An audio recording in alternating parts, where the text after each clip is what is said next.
Velkommen til denne video, der hvor vi simpelthen skal spille en ny server, og og jeg håber I smider et like og abonnerer på kanalen, og hvad man ellers nu kan. Hey, Oscar. Hvad? Må jeg være med? Ja, det må du da gerne. Okay. Hvad spiller vi inde på? Vi spiller inde på GG-PvP, og vi håber, at I smider et like og abonnerer på kanalen, som altid jo. Som det. Ja. Jeg har jo kun 3 abonnenter eller et eller andet, så. Og han har ikke min YouTube-kanal, og jeg skal nok give ham sådan, så han kan se min kanal. Altså. Ja. Jeg skal bare lige have... Ja, men jeg har sat fakler. Cool. Jeg gør det sådan der grøn. Vi Selvfølgelig spiller inde på GG's PvP's Creative. Ja, og hvis I gerne vil møde os, så skal I bare _PH CMMC, for det er det. Det jeg skriver i chatten lige nu. Ja, det er navnet. Og så kan I bare pause videoen nu. I kan selvfølgelig hele tiden se det, når jeg har den i lidt tid. Sådan der. Så må I nøjes med at holde den på pause. Hvis det ikke er nok. Er det i orden, at gøre farmen lidt større? Ja. Men det sådan set går ud på for os er, at vi skal gøre klar til, at jeg får en server, og du bliver nok medejer. Nej, jeg bliver YT. Okay, så bliver det YT. YT. Og så er det også, og så skal jeg også være medejer eller OP. Bare OP imens. Ja, du skal være OP i hvert fald. Enten skal du være medejer eller YT. Du bliver OP uanset hvad. YT. Okay. YT. Tror jeg lige. Altså, nu bliver min farm okay stor. Prøv at se min farm indtil videre. No. Okay, jeg skal bare lige gøre det her, Oscar. YT. Hello, nogle gange, det siger bare her på videoen, der er han mega cute. Der siger han nogle mega cute ting. Og vi præsenterer den cute Silliam. Det hedder han jo. Nej. Jeg ved ikke, hvor det der kom fra. Det ved jeg ikke. Men jeg har lige fået lavet min farm lidt større. Prøv at se den. Jeg vil lige se. Ham der Rasmus, ham der Rasmus får ikke fordi at ellers bliver lidt. Han har ad til hele plottet. Men det var ja, sådan. men altså til min celle, når det er. Han gør ikke noget på den celle. Det har jeg snakket om. Han ikke skal lønne nogen celle. Han behøver jo heller ikke til nogen celle, fordi at han... Ja, men det snakker vi på. Fedt, han er alene. Okay, det var ikke ham.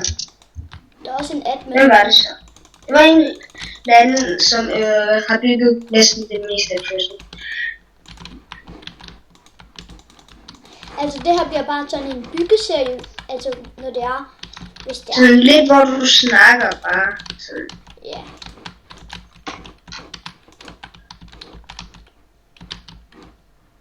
Okay, du skal have noget diamond der noget.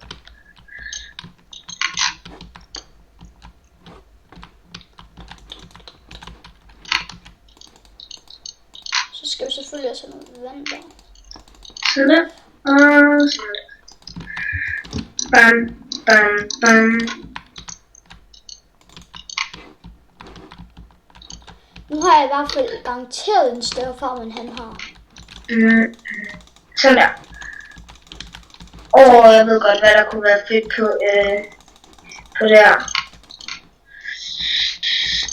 Og hvis du undrer dig over en eller anden, der går rundt og bygger på mit plot, det er fordi han er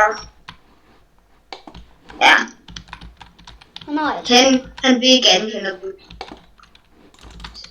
Seriøst, han bygger på flere folks plads. Det er bare mega underligt.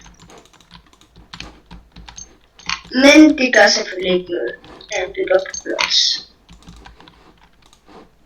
Nå, men vi skal finde noget. Det er jo bare fordi han kan lide at bygge. Ja. Det er jo ret fedt egentlig.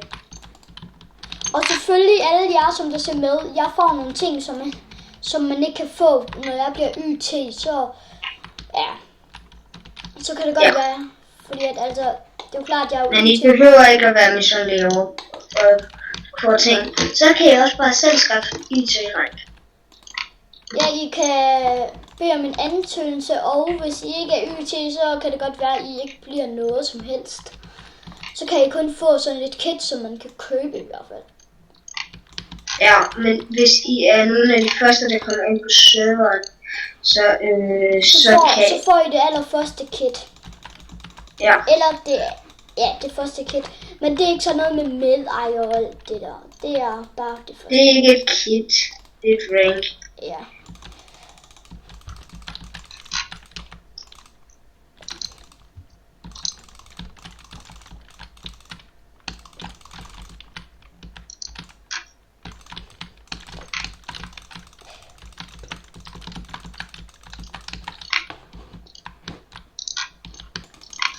Nå, men altså, det her bliver måske nok en snakkeserie, når det er, at vi ikke har fået åbnet serveren op. Ja, men hvor serveren kommer op, så bliver det sådan en rigtig prison. Men altså, det er ligegyldigt, hvis der ikke er særlig mange inden, så kan man... Men altså, det kan... Jeg kommer nok ikke... Sådan, første gang serveren kommer op, så er det sådan ikke, at alle bare hopper ind på serveren. Det tror jeg ikke. Fordi hvor serveren starter, så skal vi ikke køre den færdig, og ja, alt sådan noget. Og så får vi en dejlig lille sponsor på en hjemmeside til at sponsorere os. Jeg ved, hvad jeg skal have på. Jeg skal... Diamond armor? Nej. Jeg skal have sort læderarmor på. Sådan, jeg har allerede droppet dig med. Okay, ja. Og Oscar, må jeg vise dig noget fedt, jeg har lavet? Ja, men jeg skal lige lave noget med kister og det hele. Ja, bare gør det. Så kan jeg snakke lidt med ham her. What? Han er i gang med at lave en mine. Cool. Du laver bare en mine, imens vi andre hygger os. Det gamle studie, det er... What? No, det der kører bare ikke. Sådan der. Så samler jeg det væk. Sådan der, og så...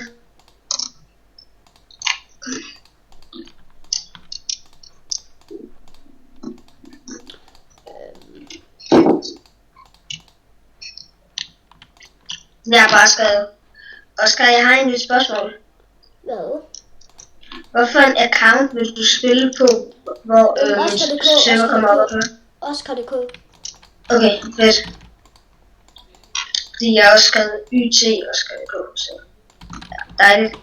Og så har vi Rasmus 07. Prøv at se her. Det ser faktisk ret fedt ud. Og så prøv at se mig. Matcher jeg igen? Jo, mega meget. Oscar, må jeg vise dig noget? Ja, det må godt. Kom lige med mig. Jeg har lavet en subskur, sådan en subskur, sådan lidt kunstværk, sådan, hvor det ligner, at en eller anden. Hvorfor lige Jepster Gamings hoved? Fordi han er lol. Han har et lol hoved. Det der, det er bare Warpsud. Han kender nok ikke. Han er en YouTuber. Ja. Men ved du, jeg skal også have sådan, hey, kan du finde ud af farve sådan, hvis jeg nu vil have en farvet dør? Men skal du også gøre sådan, så man kan få sådan en træfarm i en art? Nå, træfarm. Så var jeg min lille hjælper til at gøre det. please. Nej, han lukker ud. Så kan vi ikke lave en straf for ham. Jeg kan ikke selv finde ud af det. Det er derfor, jeg hjælper ham.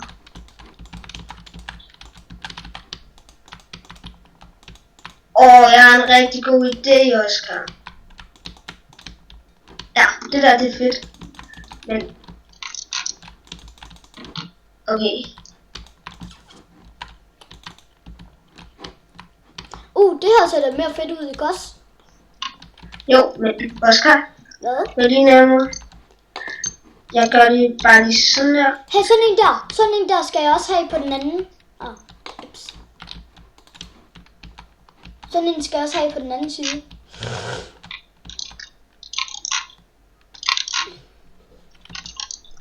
Nej, jeg vil hellere have det her. Jeg vil hellere have det her så. Ja, okay. Og så en anden farve. Og så purple.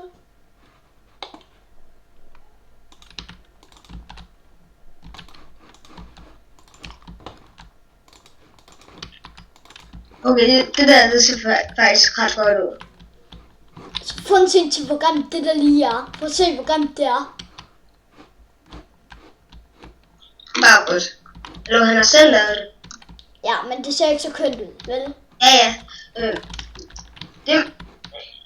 Det eneste, vi kan give ham skylden, det er ham selv. For det er jo ham, der har lavet det. Ja, prøv, jeg vil også gerne have sådan en her armorstagen. I den anden side. Okay. Det kan jeg sagtens lave. Ja. Sådan. Bare lige vent lidt, og så skriver vi Oscar 2. Sådan der. Og så skal jeg gøre det sådan der, og så skal jeg YT Oscar 2. Og så prøv at gøre sådan, så den der dapper. Okay, det kan jeg ikke finde ud af. Det kan man ikke lave. Nej, men så er diasværet i hånden. Okay, det har jeg gjort. Sådan der. Og så en pickaxe. Nej, det kunne ikke være fedt, hvis det var en diamond pickaxe. Jo, sådan der. Sådan der, Oscar. Sådan der. Prøv at se her. Det var mig, der tænkte på det der med pickaxe før dig, men altså. Ja, det var det godt. Fordi jeg tog den nemlig lige. Men altså, det her kan man nemlig ikke skaffe. Skal du have et kæledyr? Ja. Jeg prøver at se, om jeg kan lave sådan noget. Jeg skal lige min mor kalder på mig. Jeg kommer tilbage med.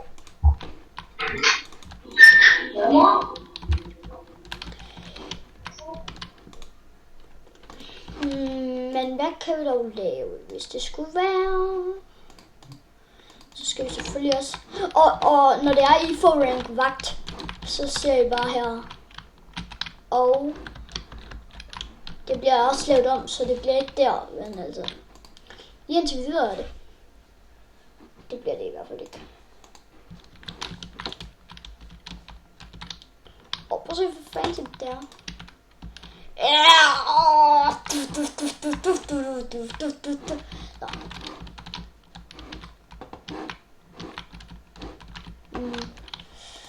Men I skal altså ikke blive sådan misundelige på det her. Det er nemlig...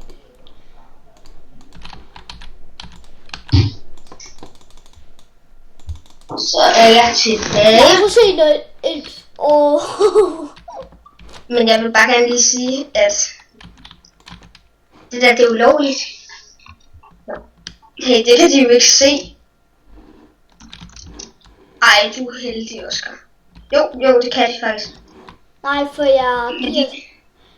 Jo, for der er jo det her. Men de kan jo ikke gøre noget ved det. Nej, fordi at jeg...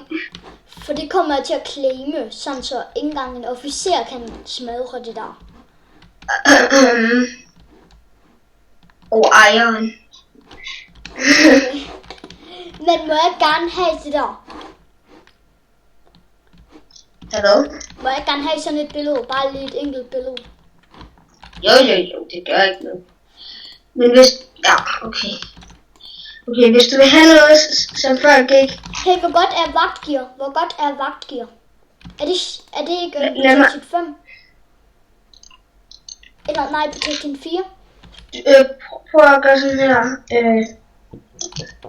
Skråstreg.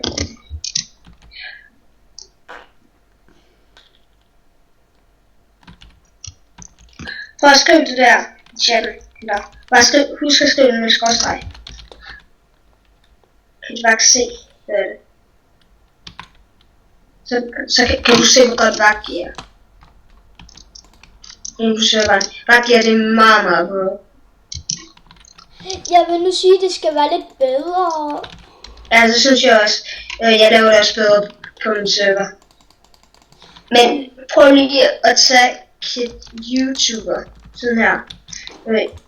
Jeg skal lige lægge mit gear i. Jeg skal lige lægge mit gear i min gearkiste. Og YouTuber, det er alt for OP. Men jeg er jo YouTuber inde på serveren, så. Ja, men vil du vide, hvor OP YouTuber er? Det ser jeg lige noget. Det er for OP. Meget for OP. Jamen, jeg skal lige se det. Det er bare sådan her.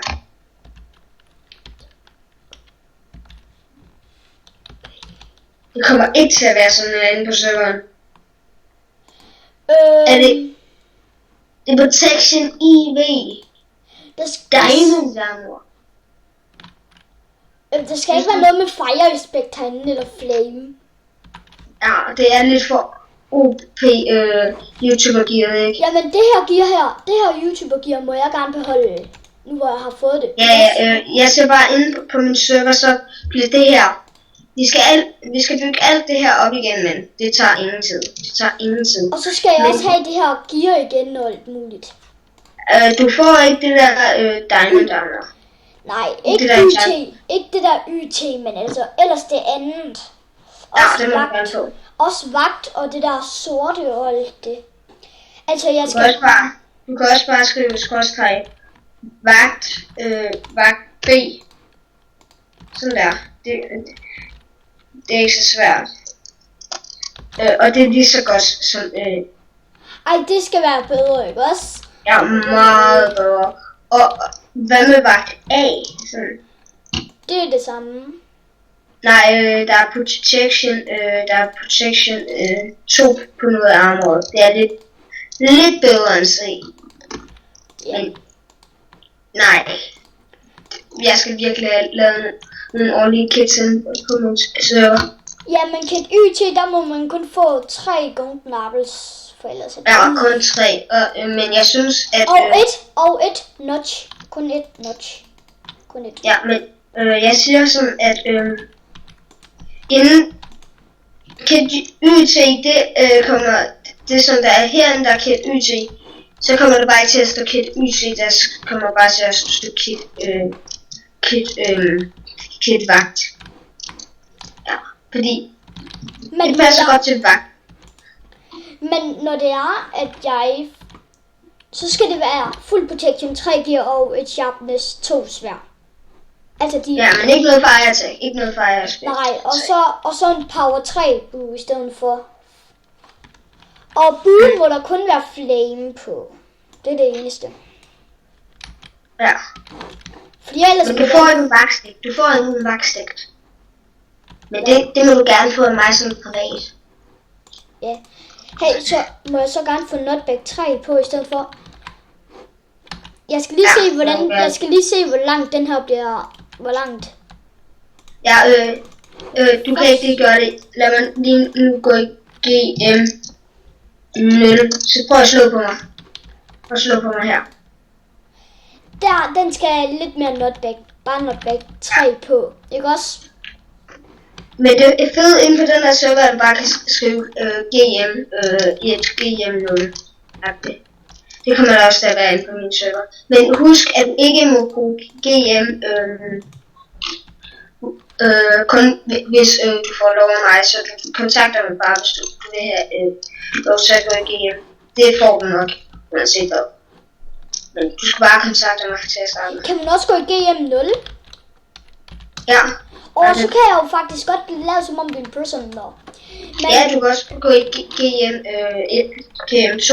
men jeg vil sige tak fordi I så med på den her episode, og det her bliver nok en kanal, og ja, og ja, hvad det nu kan blive. Abonner på kanalen, hvis I vil, og like videoen, og dislike, hvis I ikke kan lide videoen, og skriv hvorfor. Hej hej!